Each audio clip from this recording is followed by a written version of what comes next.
I gave my parents a luxurious one-week trip to Europe with me. When I picked them up to go to the airport, they told me they decided to go with my jobless sister instead of me. My mother smiled. Your sister needed some rest, so we decided to take her. I didn't say anything. They had a big surprise when they landed in Europe. You're late, my mom said as she stepped out onto the porch, pulling her suitcase behind her. I glanced at the clock on my dashboard. It was 6:02 a.m. 2 minutes late, Mom, I said, forcing a smile. I got out of the car to help with the luggage, but then I saw her, my sister Lauren, emerging from the house with her own suitcase in tow. My smile froze. What's going on? I asked, trying to keep my voice steady. My mom turned to me, her expression far too cheerful for the situation. Oh, Violet. We decided Lauren should come instead of you. She's been so stressed lately, and she really needs this trip. My chest tightened. Instead of me? Mom, I've been planning this for years. I paid for everything. She waved her hand dismissively as if I'd just pointed out something trivial.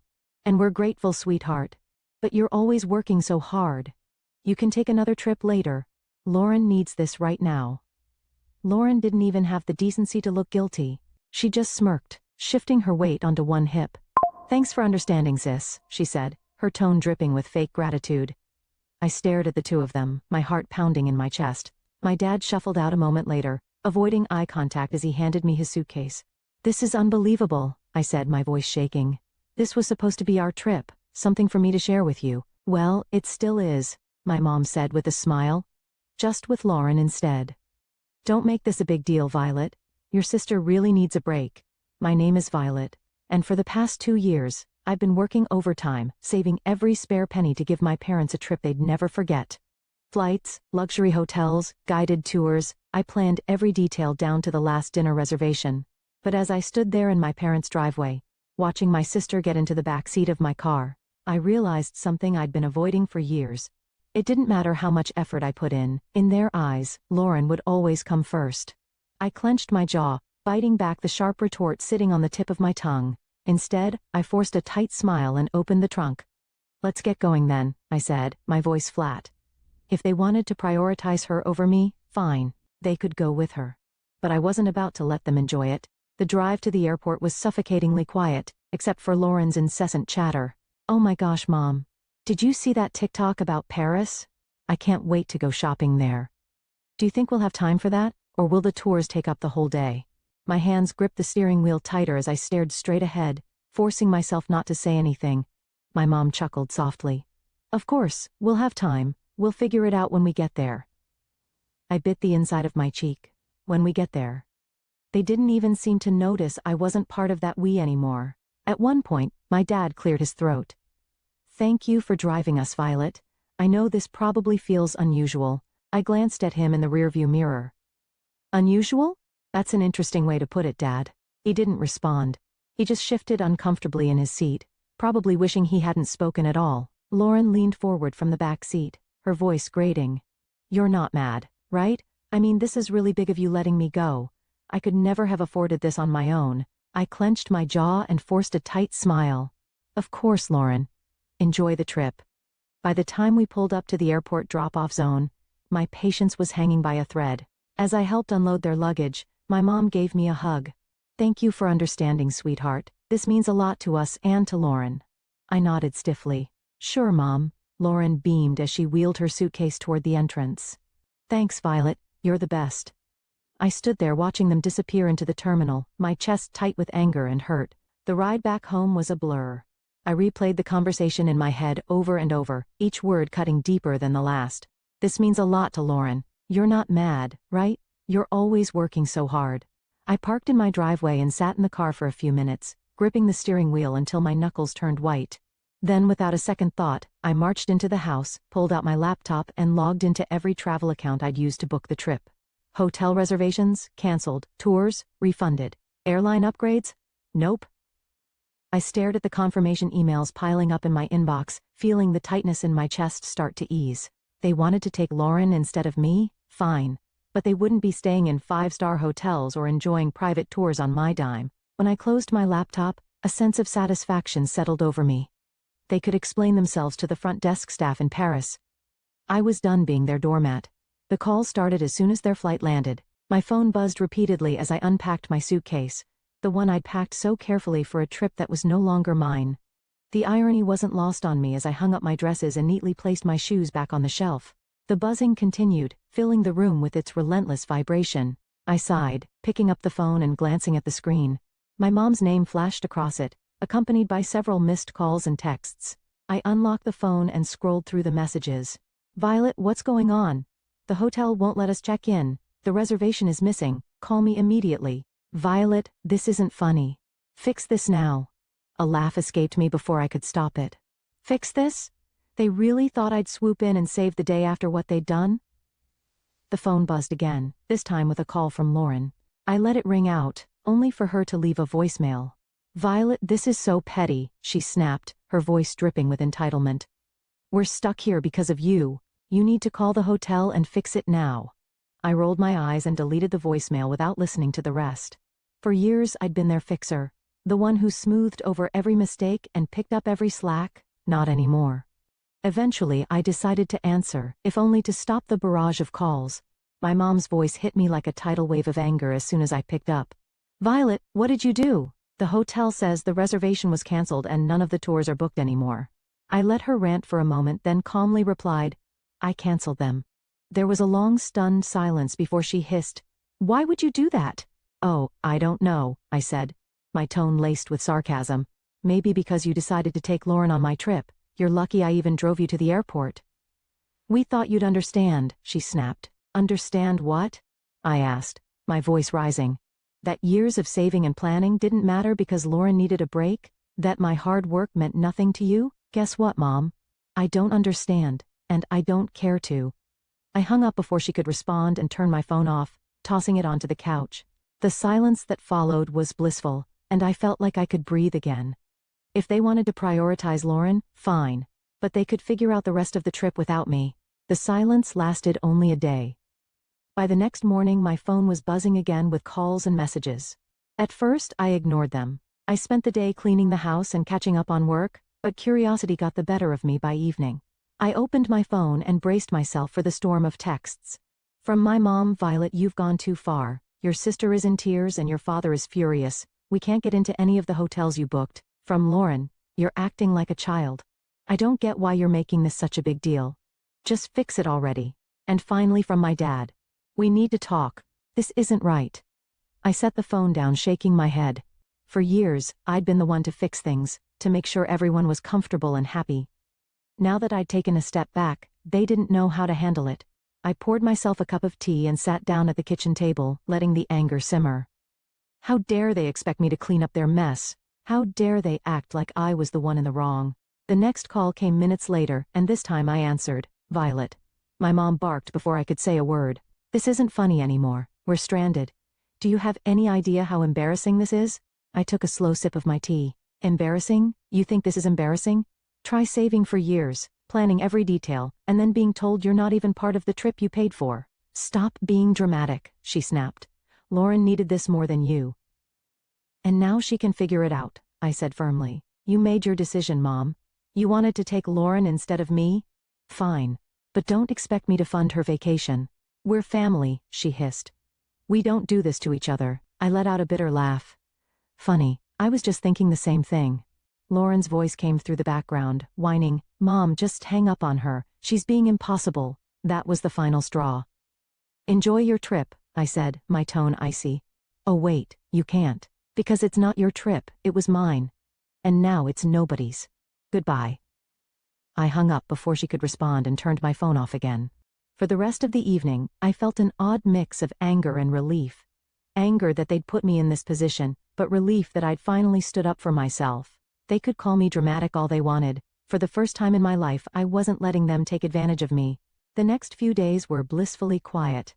With my phone turned off, I finally had space to think clearly, free from the barrage of guilt trips and accusations. I spent my mornings sipping coffee on my back porch, enjoying the calm I'd craved for so long. My afternoons were filled with work and catching up on little projects I'd been putting off, things that reminded me how capable I was when I wasn't bogged down by their endless demands. But by the third day, curiosity got the better of me. I turned my phone back on to find over a dozen voicemails waiting for me. The first few were from my mom. growing increasingly hysterical with each one.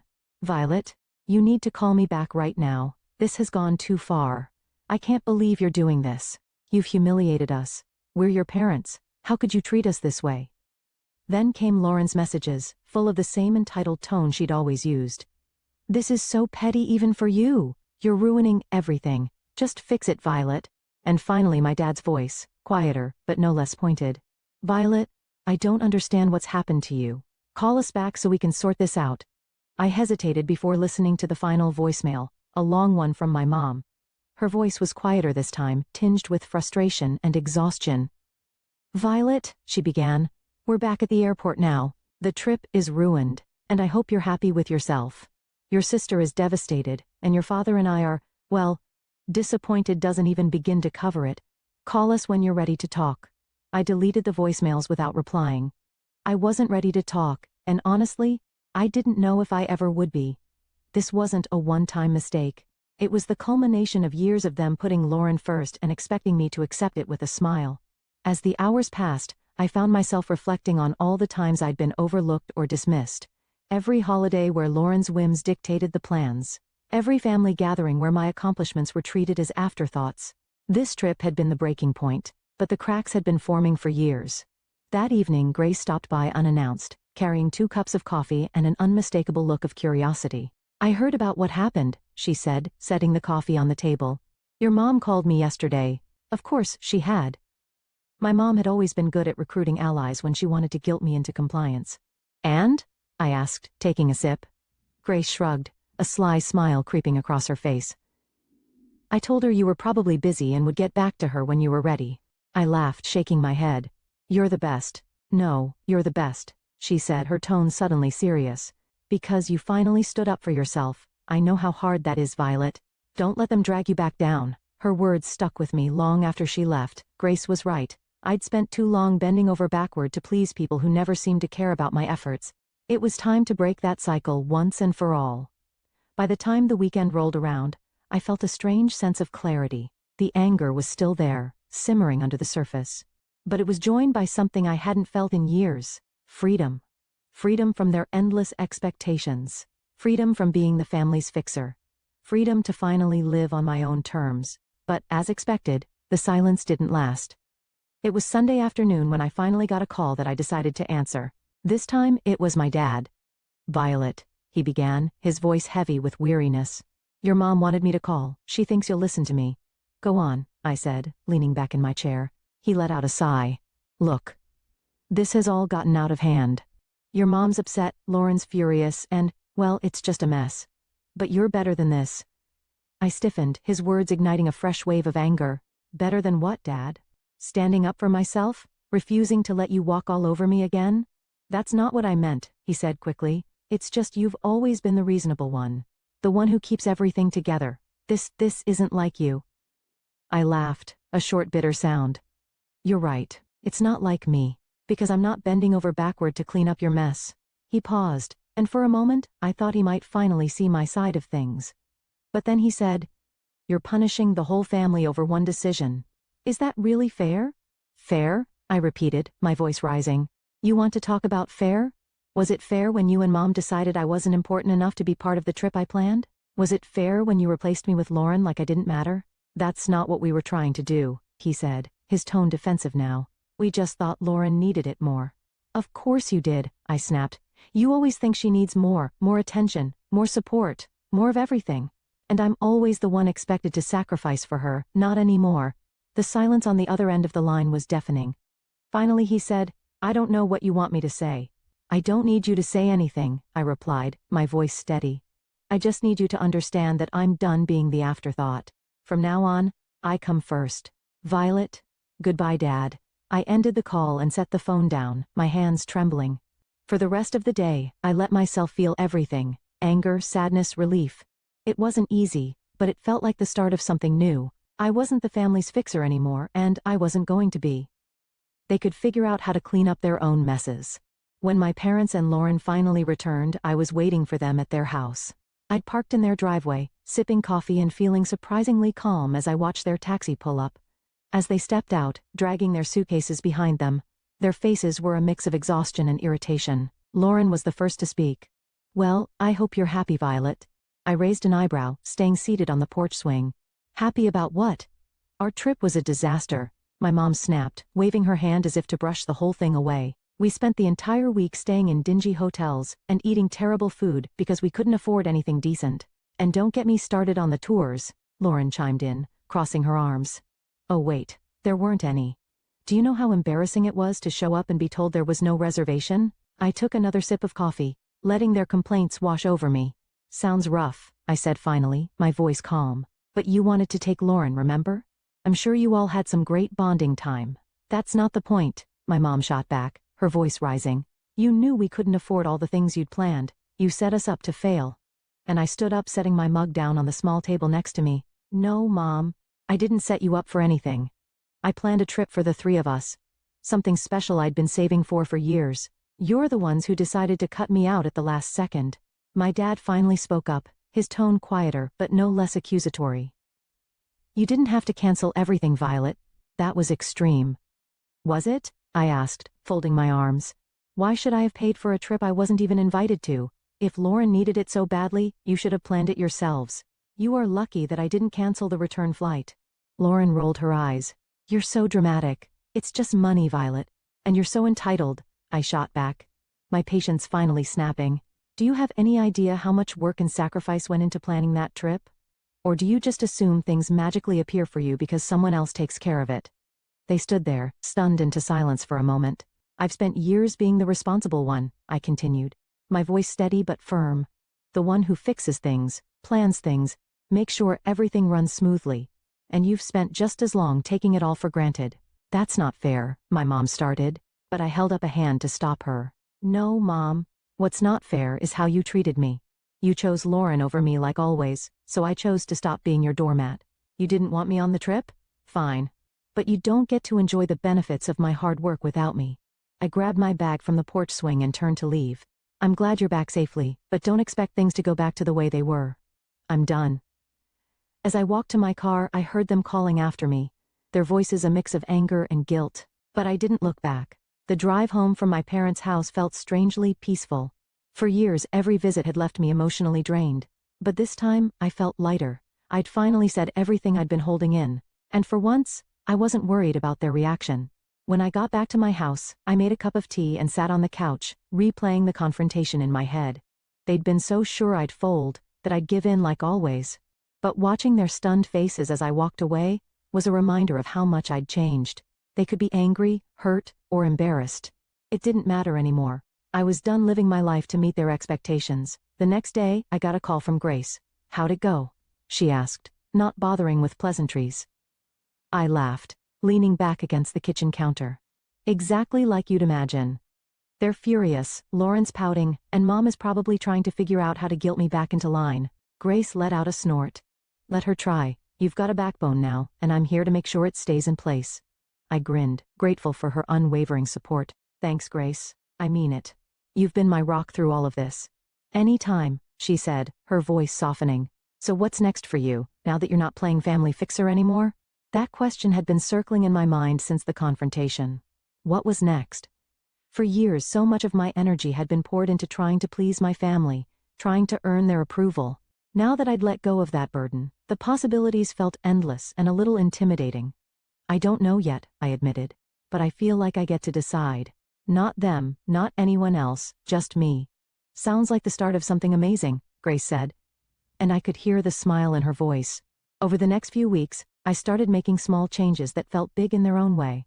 I redecorated my living room, swapping out the hand-me-down furniture from my parents for pieces that felt uniquely mine. I spent weekends exploring local cafes and parks, things I'd always meant to do but never made time for. And I started journaling, writing down my thoughts and dreams without filtering them through the lens of what anyone else might think. Each small step felt like reclaiming a part of myself I hadn't realized I'd lost. One evening, I sat down with Mai and opened the spreadsheet I'd used to plan the trip. The canceled reservations stared back at me, and I didn't feel a pang of regret. Instead, I felt a surge of determination. That money had been meant for a once-in-a-lifetime experience, and I wasn't going to let it go to waste. Closing the spreadsheet, I opened a new browser tab and typed solo travel ideas. A few weeks after my parents' return, I booked a solo trip to Italy. It wasn't the same itinerary I'd planned for them, and it wasn't about proving a point anymore. This was for me, a chance to celebrate my independence and finally put myself first. The moment I landed in Rome, I felt a surge of excitement and nervousness. I'd never traveled alone before, but as I stepped out of the airport and into the bustling city, I knew I'd made the right decision. I spent my days wandering cobblestone streets, marveling at ancient ruins, and indulging in meals at charming little cafes. There was no schedule, no one else to consider. Just me and the freedom to do exactly what I wanted. One afternoon, while sitting on the Spanish steps with a gelato in hand, I pulled out the journal I'd brought with me. For years I'd written about what I wanted to achieve, but those dreams were always wrapped up in making someone else happy. Now, as I wrote, the focus shifted. Learn a new language, start a small business, travel to at least 5 more countries.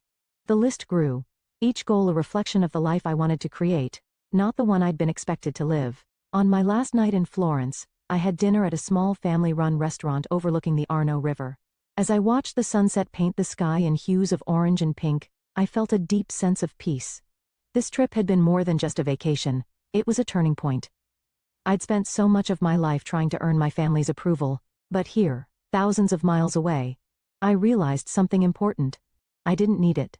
I was enough, just as I was. When I returned home, my parents tried to reach out again, this time with softer tones and carefully worded messages. "Hope you had a nice trip," one text from my mom read. "Maybe we can all talk soon?" I stared at the message for a moment before setting my phone down. I wasn't ready to reply, and that was okay. This time, it would be on my terms. As I unpacked my suitcase and placed souvenirs on my shelves, I felt a sense of pride. A week after returning from my trip, I received a call from my mom. This time I answered. "Hi Violet," she began, her tone unusually soft. "How was your trip?" "It was amazing," I replied, keeping my voice neutral. "That's good to hear," she said, pausing as if searching for the right words. "We've been thinking a lot about what happened. Maybe we handled things poorly." The admission surprised me, but I wasn't ready to let her off the hook just yet. "Poorly? You replaced me on a trip I planned and paid for without even asking. Poorly is an understatement." "I know," she said quietly. "Your dad and we didn't realize how much it would hurt you." "And Lauren?" I asked. "Does she feel bad too, or is she still blaming me for ruining her vacation?" "She's upset," my mom admitted, "but I think she knows she could have handled things better." I sighed, leaning against the counter. "Mom, this wasn't just about the trip, it's about years of putting her first and expecting me to pick up the slack. I'm not doing it anymore." "I understand," she said after a moment. "We're going to try to do better. We don't want to lose you." Her words tugged at something deep inside me, but I'd learned enough not to let guilt dictate my choices. "I'm glad to hear that," I said. "But it's going to take more than words to fix this. I need to see real effort, not just apologies." "You will," she promised. "We'll give you the space you need, but I hope you'll let us back in someday."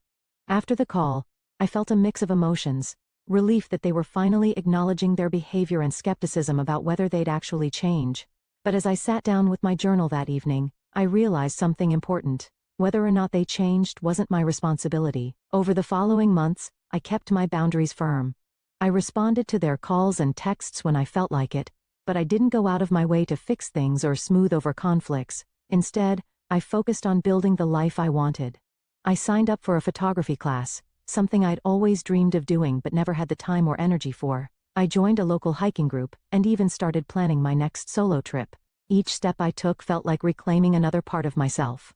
One day, as I sat on my porch watching the sunset, I realized how far I'd come. I wasn't the person who bent over backward for people who didn't appreciate me. I was someone who valued herself, who set boundaries, and who wasn't afraid to stand up for what she deserved. I felt truly free.